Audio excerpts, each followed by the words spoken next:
السلام عليكم ورحمة الله وبركاته. الحمد لله نحمده ونصلي على رسوله الكريم. أما بعد فأعوذ بالله من الشيطان الرجيم. بسم الله الرحمن الرحيم. اقرأ باسم ربك الذي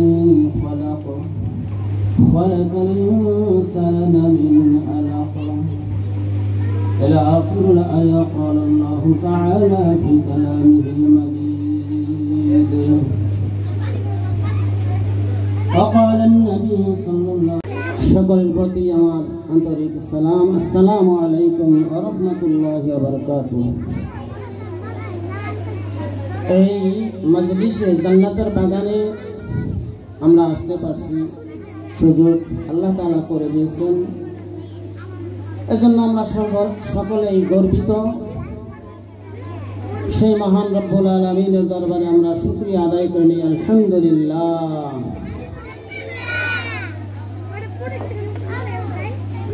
এটা হলো জান্নাতের বাগান।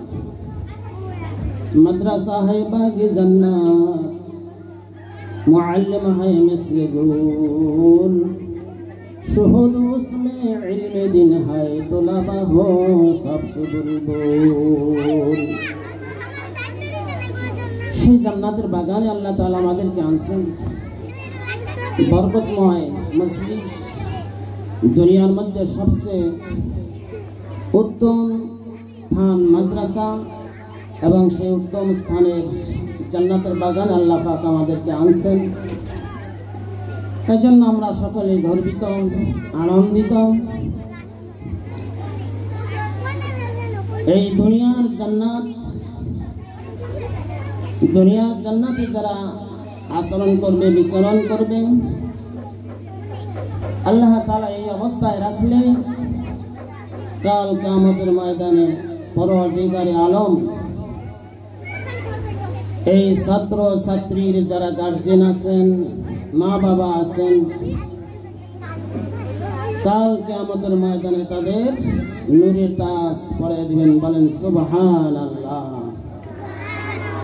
এই নূরের তাজ পরিধান করে সেই রোজ মাহশরে উঠবে ছাত্র ছাত্রীর গার্জিয়ান এবং ছাত্র ছাত্রী। আর আল্লাহ তাআলার দরবারে এমন প্রিয়, এমন মাহবুব যে দুনিয়ার মধ্যে যত শিক্ষা আছে সমস্ত শিক্ষার জন্য এত আল্লাহ তাআলার কাছে সম্মানিত না, যেটা এই শিক্ষায় সম্মানিত।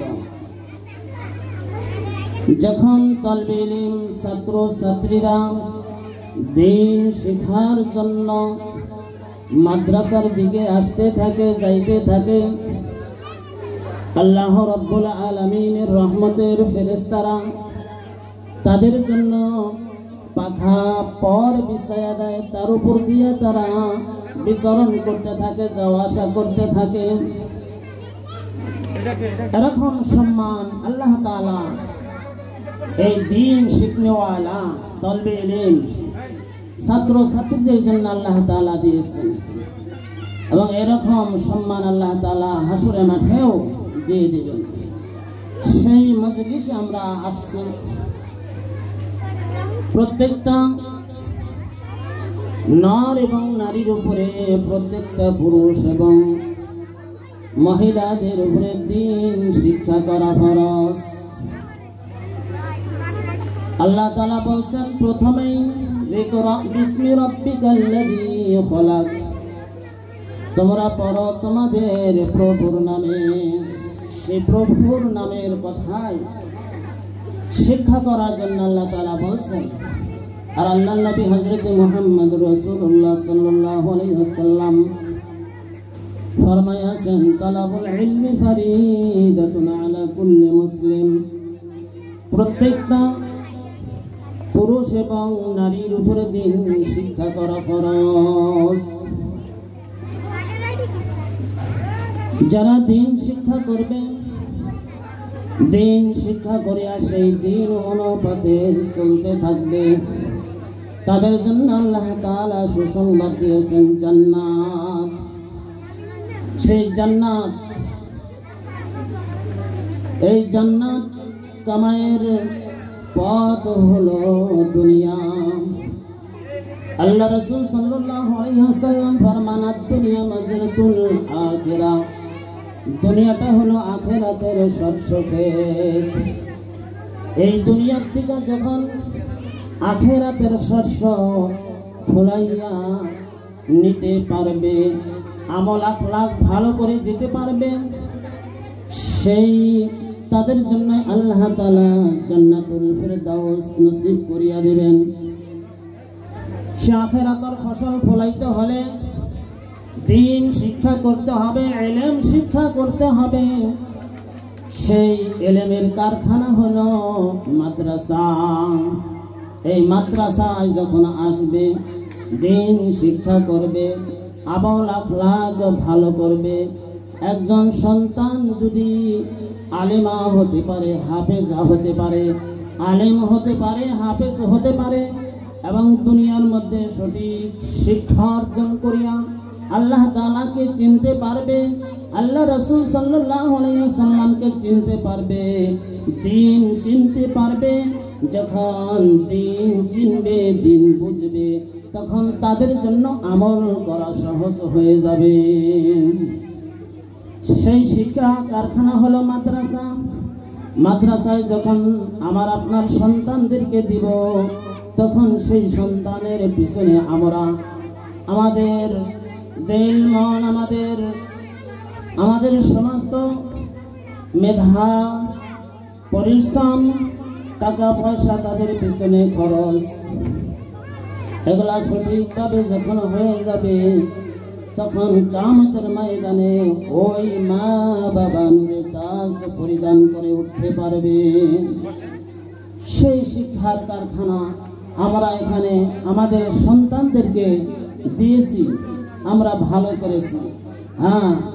কিন্তু অন্য অন্য জায়গায় এত এরকম ভাবে আল্লাহ তাআলার প্রতিশ্রুতি নাই যে তাদের জন্য আল্লাহ পাকের রহমতের ফেরেশতারা নূরের পাখা বিছায় দিবে। এবং আল্লাহ রাসূল সাল্লাল্লাহু আলাইহি ওয়াসাল্লাম আরো ফরমান, খায়রুকুম মান তাআল্লামাল কুরআন ওয়া আল্লামা, তোমাদের মধ্যে সর্বোত্তম ওই ব্যক্তি যিনি কুরআন শরীফ শিক্ষা করে এবং অপরকে শিক্ষা দেয়। তাদেরকেই দুনিয়ায় যত মানুষ আছে তাদের মধ্যে যত শিক্ষা আছে, সেই শিক্ষার মধ্যে সবচেয়ে সর্বোত্তম শিক্ষা হইল এই কোরআনী শিক্ষা।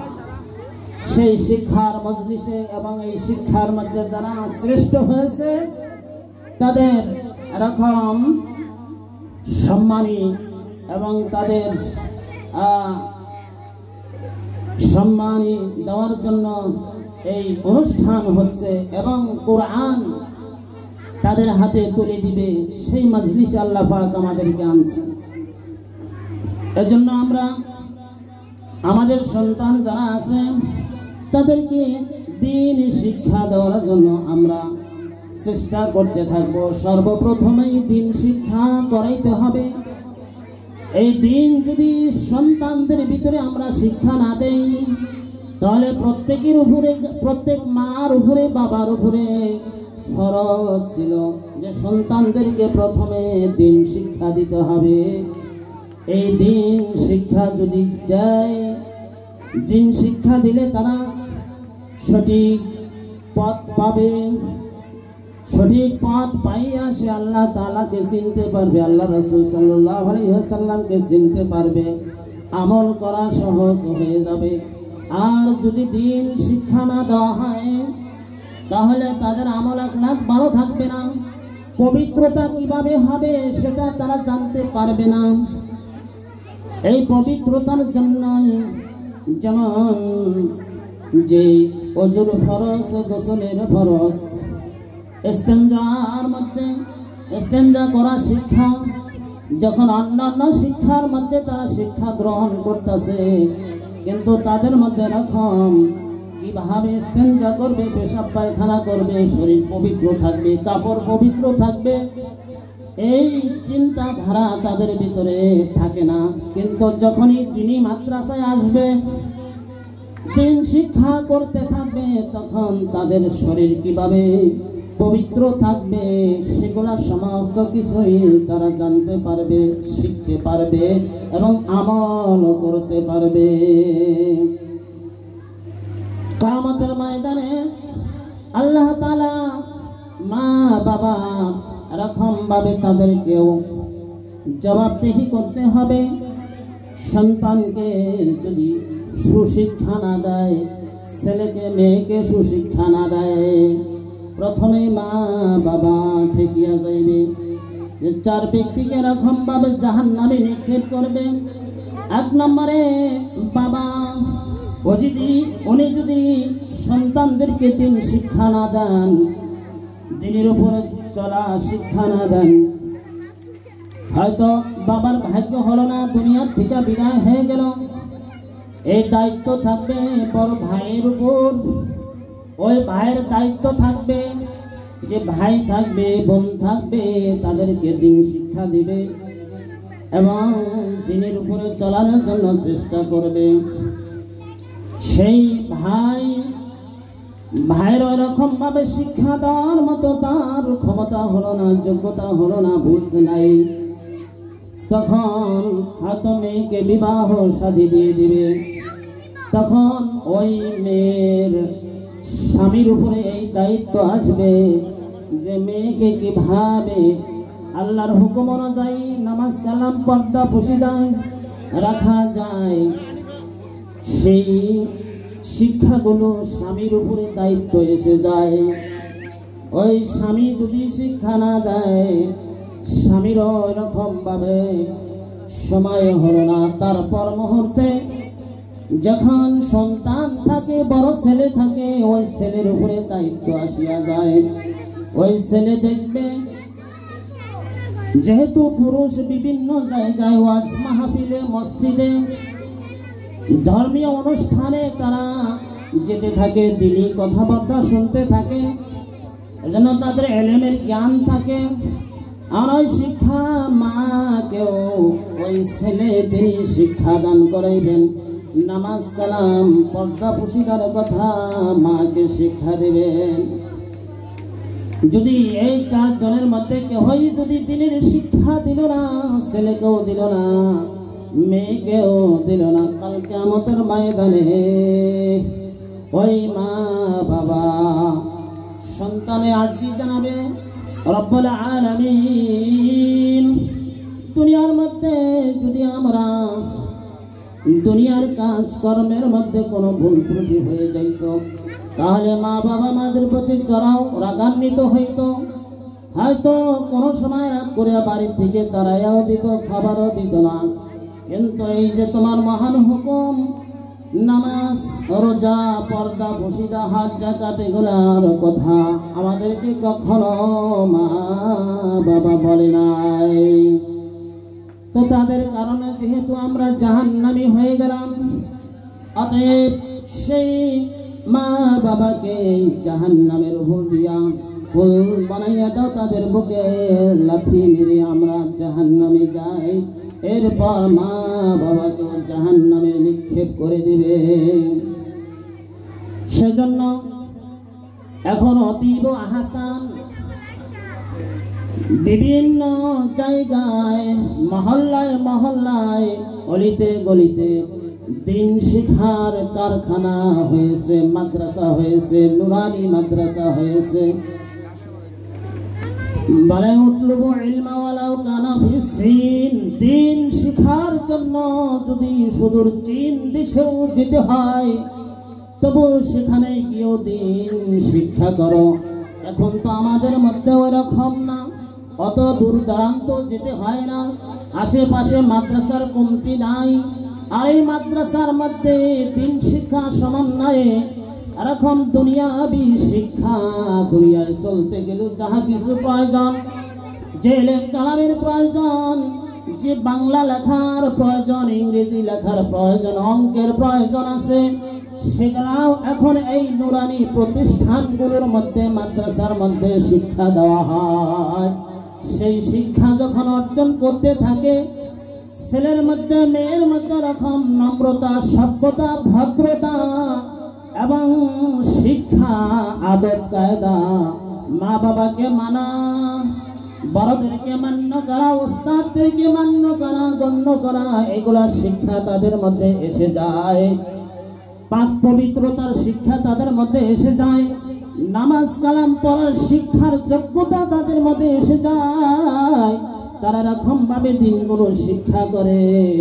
আর এই সন্তান যখন আমলকৃত হয়ে যাবে, হক্কানি আলেম হবে, হাফেজা হবে, মেয়েগুলা হক্কানি রব্বানি আলেমা হাফেজা হবে, এদের দিনের পথে চলা অতি সহজ হয়ে যায়।